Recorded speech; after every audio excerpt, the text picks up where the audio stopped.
अस्सलाम वालेकुम। आप लोग सोच रहे होंगे कि मैं जश्न आज़ादी के ऊपर इस वक्त पाकिस्तान को एक दफ़ा फिर जो है शायद कहीं आज़ाद कराने जा रहा हूँ या जश्न आज़ादी में मनाने जा रहा हूँ, क्योंकि मैंने पाकिस्तानी फ्लैग्स के साथ जो है वो तलवारें भी आप देख रहे हैं। इसका एक रीज़न है और इसका क्या मकसद है वो मैं आपको बताता हूँ। सबसे पहले पूरे पाकिस्तान को बहुत बहुत जश्न आज़ादी मुबारक।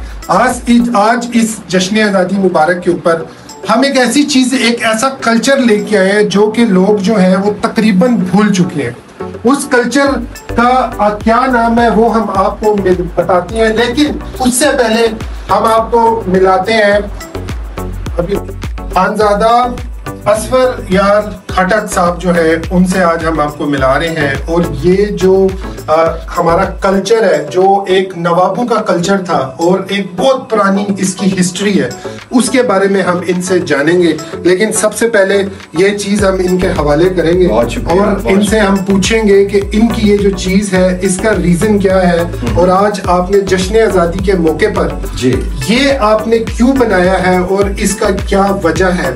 तो खानजादा साहब अस्सलाम वालेकुम। वालेकुम अस्सलाम। कैसे आप? मैं बिल्कुल। सबसे पहले आपको भी जश्न आज़ादी मुबारक। बहुत शुक्रिया, आपको भी बहुत जश्न आज़ादी। हमारे व्यूअर्स के लिए ये एक आपने हमें टाइम दिया, वक्त दिया कि ये एक बिल्कुल नई चीज़ है और बहुत सारे यंगस्टर्स जो हैं या जो इस तरह इस चीज़ को लोग समझते हैं कि पता नहीं ये क्या चीज़ है। तो खटक रक्स जो है इसकी 4 सदियां पुरानी तारीख है कम अज़ कम।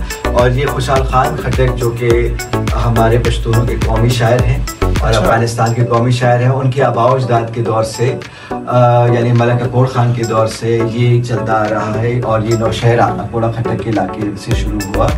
ये जो खटक रक्स है इसकी क्या तारीख है वो हम अपने व्यूअर्स को बताना चाहते हैं, क्योंकि मैं ये आपका गेटअप देख के और ये रक्स देख के बहुत ज़्यादा एक्साइटेड हुआ और मुझे बहुत अच्छा लगा। तो कुछ आप हमें बताएं कि हमारे जो स्पेशली यूट्यूब के नाजरीन है इनके लिए कि ये रक्स खटक जो है ये एक क्या चीज़ है। खटक रक्स जो है वो हाजिर दौर में पाकिस्तान का कौमी रक्स है, नेशनल डांस ऑफ पाकिस्तान है। और ये जो खटक रक्स है इसकी 4 सदियां पुरानी तारीख है और 400 साल पहले से होता चला रहा है तलवारों के साथ। तो ये खटक कौम में जो खानी थी, खानात थी, जो चीफशिप थी, सरदारी थी, खुशाल खान खटक के आबाओ अजदाद के दौर से। मलिक रक्स जो है ये पाकिस्तान का कौमी रक्स है और इसकी तारीख जो है 4 सदियां पुरानी है। खुशाल खान खटक जो कि पश्तूनों के कौमी शायर हैं और अफगानिस्तान के कौमी शायर हैं, जो कि अकोड़ा खटक में पैदा हुए, उनके आबाओ अजदाद के दौर से जो बानी अकोड़ा खटक थे, मलक अकोड़ खान के दौर से ये खटक डांस चलता आ रहा है तलवारों के साथ। मलक शहबाज खान जो खुशाल खान खटक के वालिद थे उनके दौर से। तो ये जो खटक रक्स है ये जंगी तमरीन है, चूँकि बैटल एक्सरसाइज है। ये दीगर कबीलों के साथ यानी जंगी मश्क के तौर पे शुरू हुआ। तलवारबाजी करते थे खटक कौम। तो उसमें फिर उन्होंने अपने अतड़ में यानी कौमी रक्स में इसको शामिल किया ताकि जितने भी खटक फौजी हैं या जितने भी खटक कबायली लोग हैं वो चाको चौबंद और मुस्ताद रहें, चूँकि तलवारबाजी तो उस वक्त की बुनियादी जंगी वो मतलब तरीका था। तो ये तब से होता आ रहा है। और फिर ये है कि पिछली 4 सदियों से हमारे जो ख़वानीन हैं खटक कौम के, जो हमारे खानजादे, नायबजादे और नवाबजादे हैं, वो खटक रक्स की सरपरस्ती करते थे। दिन को हमारे दरबारों में ये तलवारों के साथ होता था और रात को ये हमारे दरबारों में मशाल के साथ होता था, आग के साथ। जैसे खटक रक्स जो है दिन को हमारे दरबारों में हमारे खटक कौम के लोग ये तलवारों के साथ करते थे तेरी के दरबार में, और रात को मशाल के साथ, आग के साथ करते थे। जिस तरह लखनऊ के नवाब वाजिद अली खान कथक रक्स की सरपरस्ती करते थे, चूँकि कथक उनका रक्स है, तो इसी तरह हमारे खटक नवाब जो टेरी के नवाब थे वो खटक डांस की सरपरस्ती करते थे, चूँकि ये हमारा इलाकाई और कौमी रक्स है। तो इसमें तलवारें होती हैं, रुमाल होते हैं। एक शायर ने खूब कहा है कि एक हाथ में रुमाल, एक हाथ में तलवार, वार के बदले वार और प्यार के बदले प्यार। तो मैं कहता हूँ कि प्यार के बदले प्यार तो होना चाहिए, लेकिन वार के बदले भी प्यार होना चाहिए, क्योंकि नफरत के जवाब आप सिर्फ मोहब्बत से दे सकते हैं। इसमें आज जो मैंने जो रुमाल जो मैंने तलवारों में इस्तेमाल किए हैं वो सब्ज हिलाली परचम के लिए ये मैंने सब्ज रुमाल और फिर साथ में जो हमारे परचम का सफ़ेद रंग है उसकी निशानदेही के लिए मैंने ख़ास तौर पे आज जश्न आज़ादी पाकिस्तान के लिए इसी तरह ये मैंने सब्ज हिलाली परचम के लिए ये बास्केट भी पहनी है। और फिर मेरा पोशाक जो दीगर है वो हमारा सफ़ेद जो झंडे का रंग है, हमारे अलम का, हमारे बैरक का जो रंग है उसमें है। और इसमें देखिए जो हमारे शुमाल से पाकिस्तान की जो नुमाइंदगी है गिलगित बल्तिस्तान हुंजा की, वो इस टोपी के ज़रिए, चतराली हुंजाई टोपी के ज़रिए, फिर हमारे जो सदरी बास्केट के ज़रिए परचम का रंग, और फिर ये जो मेरा लिबास है जो कमीज़ है ये हमारे खटक अफगान पश्तूनों की कमीज़ है। फिर नीचे बलोची शलवार है ताकि उनकी भी नुमाइंदगी हो। और सबसे नीचे पैरों में एक मजलूम साज है जिसको हम घुंघरू कहते हैं। मैंने मजलूम क्यों है आपकी मैंने बात काटी है, मजलूम साज इसलिए कि जो बेफरहंग लोग हैं हमारे माशरे में, जो फनील लतीफ़ा से दूर हैं, जो बदनसीब पैदा हुए हैं और शायद उसी तरह ही रहें जब तक कि वो अपने दिमाग को ना खोलें और दिल को ना खोलें और उनका अपने आप में मोहब्बत ना डालें, तो वो इसको गलत समझते हैं। घुंघरू एक साज है और साज से ना कभी तकरीबकारी हुई है, ना दहशतगर्दी हुई है और ना कभी इंतहा पसंदी हुई है। साज हमेशा प्यार और मोहब्बत का पैगाम होता है, तो घुंघरू भी इसी तरह प्यार और मोहब्बत का ही पैगाम है। तो इसलिए मैंने इस वक्त मजलूम साज को भी अपनाया, चूँकि कथक रक्स में अहम जुज़्व है। कथक वो रक्स है जो पिछले 1100 सालों से मुसलमानों के दरबार में होता चला आ रहा है, बंगाल में, हिंदुस्तान में, दिल्ली में। इसकी बहुत बड़ी तारीख है जो कि हमारे शायद जो यंगस्टर बच्चे हैं शायद कुछ को पता हो हिस्ट्री का, कुछ को नहीं पता। तो मेरा यही आपसे इस वक्त ये मेन सवाल था कि ये जो कथक रक्स है ये देखने में बहुत अच्छा लगता है। हमने इसकी वीडियोस देखी हैं या मूवीज में हमें देखा है, तो लेकिन इसका हमें पता नहीं है। तो ये बेसिकली तो शायद क्लासिकल में आता है। जी बिल्कुल। ये कथक जो लफ्ज है ये उर्दू में भी मुस्तमिल है। कथा कहानी सुनाना, यानी कहानी सुनाना, दास्तान गोई है। इसके जरिए किसी कहानियां सुनाते थे लोग। ये सबसे पहले एक लोक रक्स की सूरत में शुरू हुआ जो शुमाली हिंदुस्तान में, जिसमें हमारा पूरा पाकिस्तान का खिता आता है। तो यहाँ पे जो है ना, ये जो कथाकार थे या जो दास्तान गो थे, ये अपने साथ साज बाजे बांध के एक गांव से दूसरे गांव, एक गोट से दूसरे गोट जाते थे और अपने अपने गांव की कहानी सुनाते थे। फिर ये इतने मशहूर हुए कि पंडित इनको ले गए मंदिर। जब इनको मंदिर ले गए कथाकारों को, तो वहाँ पे उन्होंने अपनी गीता, रामायण, उपनिषद जो कि उनकी धर्म की किताबें थी वो दे दी। तो एक लोक रक्स से ये हिंदू धर्म का रक्स बन गया। फिर जब पिछले 1100 सालों से मुसलमान हुक्मरान आए बंगाल में, दिल्ली में, लाहौर में, पेशावर में, तो फिर ये हमारे दरबारों में जब हुआ तो फिर ये एक मजहबी रक्स से ये एक गैर मजहबी रक्स बन गया और हमारे दरबारों में फिर मुजरा शुरू हो गया। मुजरे का मतलब होता है सलामी बजा लाना नवाब के आगे, बादशाह के आगे। और इसका जो आजकल जो मुरवजा वो आजकल तो फहाशी और यानी और बेहूदगी के साथ हमने रक्स को मंसूब कर दिया। हालांकि रक्स पूरे कपड़ों में किया जाता है, पूरे आस्तीनों के साथ, पूरी शलवार, पूरी कमीज। अब जैसे मैंने एक थान पूरी पहनी हुई है, लेकिन हमारे यहाँ इस तरह का वर्ड जब लिया जाए तो लोग समझते हैं कि शायद वो इसी तरह का है। जी, असल में ये है कि जब आप आला मयारी चीज पे पाबंदी लगाएंगे तो लोग यकीनन बेहुदा चीज की तरफ जाएंगे। जब आप पाबंदी लगाएंगे बिरयानी पे तो लोग समोसा प्लेट की तरफ आएंगे। तो वही समोसा प्लेट के मयार के हम रह गए हैं। तो जब आप आला मयारी क्लासिक की रक्स पे पाबंदी लगाएंगे तो लोग तो टिकटॉक पे बेहुदा वीडियोस बनाएंगे जो कि सब देखते हैं। ठीक है, तो रक्स जो है इसमें आला शायरी जो क्लासिकी रक्स है ये तो दरबारों में होता था, नवाबीन के आगे, खवानीन के आगे, बादशाहानों के आगे, बादशाहान यानी बादशाहों के हिंदुस्तान के। और ये जो क्लासिकी रक्स है और क्लासिकी मौसीकी है ये आला तरीन, आला दर्जे की। इसमें हमारे मौलाना रूमी की शायरी, इसमें हमारे खुशहाल खान खट्टे की शायरी, बाबा भुल्ले शाह की शायरी। और ये देखिए ना, जो हिंदी और संस्कृत के साथ जब हमारी पंजाबी जबान के साथ तुर्की, अरबी, फारसी की आमेजिश हुई तो फिर उर्दू वजूद में आई। ज़बान उर्दू मौला जिससे फिर उर्दू बनी, लश्करी ज़बान बनी और उसमें हम आपस में गुफ्तगू कर रहे हैं। तो इसी तरह रक्स में भी बहुत ज़्यादा ख्याल आया। हमारे जो अमीर खुसरो साहब थे, खुदा उनको बख्शे, तो वो ख्याल लाए रक्स में, जिद्दत लाए।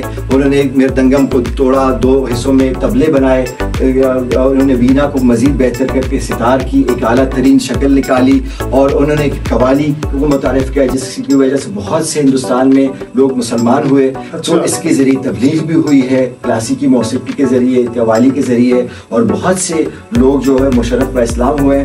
और जो रक्स है वो तो आपको खुदा से मिलाती है। क्योंकि रक्स जो है वो तो फ़कीरी है, दरवेशी है, इसमें ना कोई बेहूदगी है ना औरियानी है। वो खुदा की 99 सिफ़ात में से एक सिर्फ मुसव्विर की भी है, और मुसव्विर का काम होता है रंगों से खेलना, खूबसूरती लाना, खुशियाँ लाना। तो अगर खुदा की 99 सिफ़ात में से एक सिर्फ मुसव्विर की है, तो उसी की हम जो है ना, उसी के शाहकार हैं हम, जो अशरफुल मखलूक़ात हैं।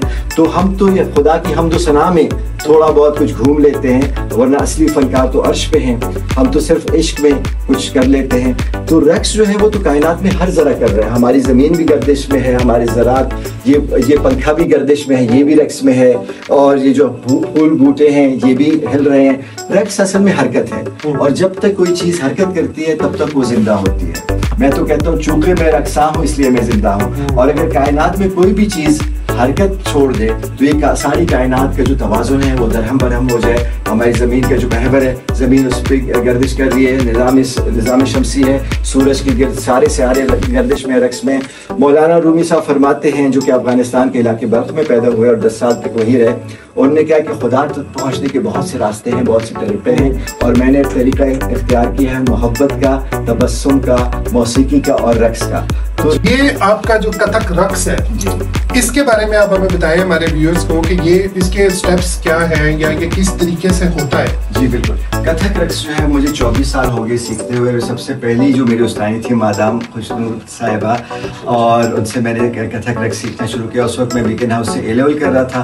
फिर उसके बाद मादाम इंदू मिठा जी, माशाल्लाह बहुत बड़ा नाम, सदारती तमगा है उसने कारकर्दगी की नाम याफ्ता, और माशाल्लाह 94 साल की हो चुकी है। उनसे मैंने शुमाली हिंदी क्लासिकी रक्स कथक और जनूबी हिंदी क्लासिकी रक्स भरतनाट्यम सीखा। और फिर उसके बाद एक और बहुत बड़ा नाम मादाम निगर चौधरी साहिबा, फिर से सदारती तमगा उसने कारकर्दगी की नाम याफ्ता। तो ये जो 3 मेरी उस्तानियाँ रही हैं, साहिमा खुशनूर जी, मादाम इंदू मिठा जी और निगर चौधरी जी, इनसे मैंने कथक सीखा। और फिर जब मैंने कथक सीखा तो मैंने कहा कि चूँकि मैं पश्तून हूँ, पठान हूँ, खटक हूँ, तो क्यों ना मैं इस कथक की एक आमेजिश बनाऊँ खटक रक्स के साथ। तो फिर मैं कथक रक्स में घुंघरूओं के साथ तलवार और रुमाल भी ले आया, और इसको मैं पश्तो की मौसीकी पे करता हूँ। और ये जो आप देख रहे हैं इस स्टैंडी पे, तेरी नवाब दरबार, ये मेरी गैर सरकारी तंजीम है जिसमें मैं इंसानी हुकूक पे काम करता हूँ क्लासिकी कथक के ज़रिए। और ये जो है ये बुनियादी तौर पे इदारा बराए इंसानी हुकूक है, जिसमें अमन बज़रिए सकाफ़त, विरसा, मौसीकी, रक्स और सियाहत है। तो इसके ज़रिए मैंने पाकिस्तान की नुमाइंदगी तकरीबन 15 ममालिक में की है। अभी मैं अमेरिका से होकर आया हूँ, वहाँ पे मैंने मुख्तलिफ जगह पे इमरान अजीज़ मियाँ के साथ कवाली पे धमाल किया, सूफी रक्स किया, और ईद भी वहाँ पे मनाई पाकिस्तानी कम्युनिटी के साथ। तो अभी बहुत जल्द मैं कज़ाकिस्तान जाऊँगा, वहाँ पे पाकिस्तान की नुमाइंदगी करूँगा। तो मैं ज़्यादातर ये जो अपना रक्स है ये सोलो करता हूँ और अकेले करता हूँ, चूँकि इसके लिए लगन चाहिए, इसके लिए मोहब्बत चाहिए, इसके लिए इश्क चाहिए। इसमें पैसे तो नहीं है, लेकिन इसमें जो मोहब्बत जो मेरा ये आपसे सवाल था कि ये जो आपने भी बताया कि इस फील्ड के अंदर, क्योंकि ये काम थोड़ा कम नजर आता है देखने में, जितना कल्चर के बारे में लोग इतना बताते नहीं, आपने माशाल्लाह बहुत डिटेल से हमारे व्यूअर्स को बताया। तो ये जो है ये किस, इसमें आपके पास पैसे या इसके लोग किस तरीके से आपको इनवाइट करते हैं, क्या इसका होता है? मैंने तो खुद चूंकि कॉमसेट से MBA किया है और मुझे 18 साल हो गए गैर सरकारी तंजीमों के साथ, तो जरिया मुआश तो मेरा NGO में काम करना है। तो इसके ज़रिए तो जो दिल के अंदर जो एक शौक़ है अपनी सकाफ़त को दिखाना, अपनी जो विरसा है उससे मोहब्बत करना, अपने लिबास से, अपनी ज़बान से, चूँकि ये हमारी मीरास है। ये क्लासिकी मौसीकी, क्लासिकी रक्स ये हमारी मीरास है। अगर हम नहीं करेंगे तो कौन करेगा? इसकी हमें कदर करनी चाहिए, चूँकि यही हमारी पहचान है, यही हमारी शनाख्त है। और मैं इस कथक को, ये इस खटक कथक को मैंने खुजराब पास शुमाली पाकिस्तान, चीन की सरहद से लेकर इसको मैंने कराची तक, और ये इसकी मैंने नुमाइंदगी काबुल अफगानिस्तान में भी की है, मज़ार शरीफ और जो बल्ख है जहाँ पे मौलाना रूमी साहब पैदा हुए थे वहाँ पे भी की है, उज़्बेकिस्तान, समरकंद, बुखारा और ताशकंद में, फिर अमेरिका में, इस्तांबुल में, तुर्की में, दोहा, कतर में, मलेशिया के सारे जितने भी बड़े शहर हैं उनमें, बैंकॉक में, थाईलैंड में, और इसके अलावा जो है अमेरिका की बहुत सी रियासतों में, तकरीबन 12 रियासतों में मैंने इसकी नुमाइंदगी की है। और इसके अलावा जो मुख्तलिफ सफारत खानों में, इंडोनेशिया हो गया, फ्रांस हो गया और ऑस्ट्रेलिया हो गया, ये तो इस्लामाबाद के मुख्तलिफ जर्मन के सफारत खानों में मैंने किया है। तो ये जो इसके ज़रिए मैं लोगों को दिखाना चाहता हूँ कि पाकिस्तान में कितनी रंगारंगी है, तनव्वु है, डाइवर्सिटी है, और ये हम सारे रंग हैं उसके, और यही हमारा विरसा है। हमारा फर्ज बनता है कि हम इसको आगे लेकर चलें। बहुत अच्छा आपका ये टैलेंट है। और मेरा लास्ट सवाल ये है कि हमारे व्यूअर्स को बस कुछ स्टेप्स दिखा दें जी, ताकि हम वाइंड अप करें। और हम बहुत ज्यादा, मुझे उम्मीद है कि इस कथक के बारे में नाजरीन आपको बहुत ज्यादा इसके बारे में पता लग गया होगा। तो हम अब कुछ खानज़दा साहब से इसके स्टेप्स देखते हैं। जरूर, बिल्कुल।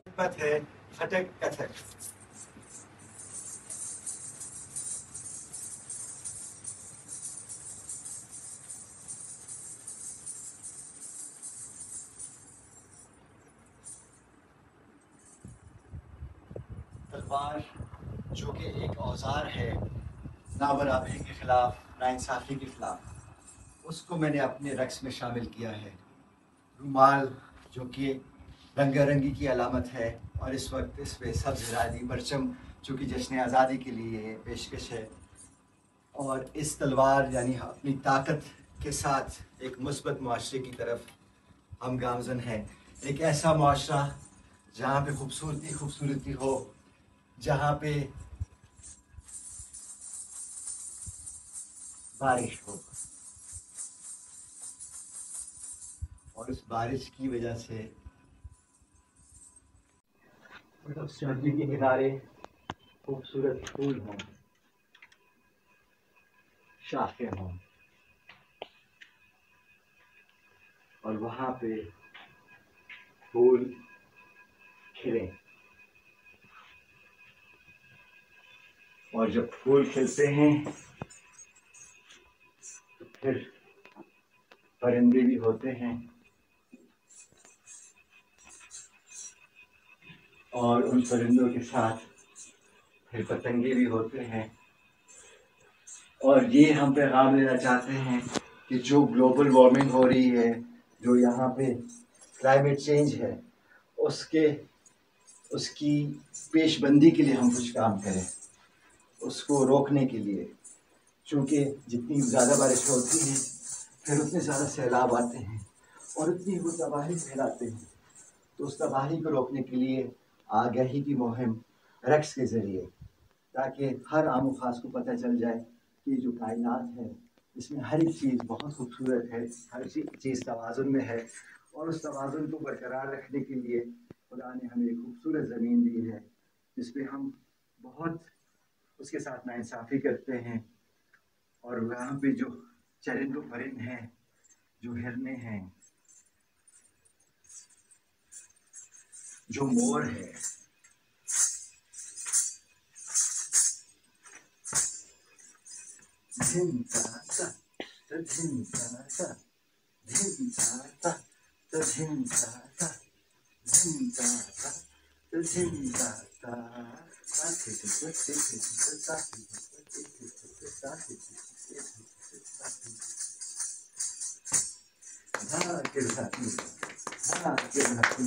माशाल्लाह, बहुत वेरी गुड।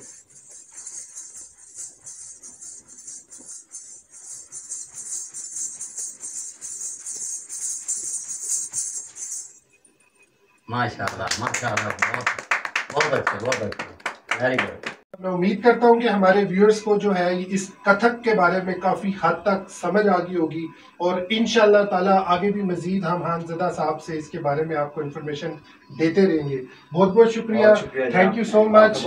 और ये स्पेशल इसके अंदर आपका तो थैंक्स है, लेकिन बंडल ऑफ थैंक्स जो राना हनी खालिद साहब है, जिनके ताउन से, जिनकी वजह से हमारी हानज़दा साहब से मुलाकात हुई है, और इनकी ही वजह से ये आप जो वीडियो है वो आप देख सकते। उम्मीद करता हूँ कि हमारे व्यूअर्स को जो है इस कथक के बारे में काफी हद तक समझ आ गई होगी, और इंशाल्लाह ताला आगे भी मजीद हम हानज़दा साहब से इसके बारे में आपको इंफॉर्मेशन देते रहेंगे। बहुत बहुत शुक्रिया, थैंक यू सो मच।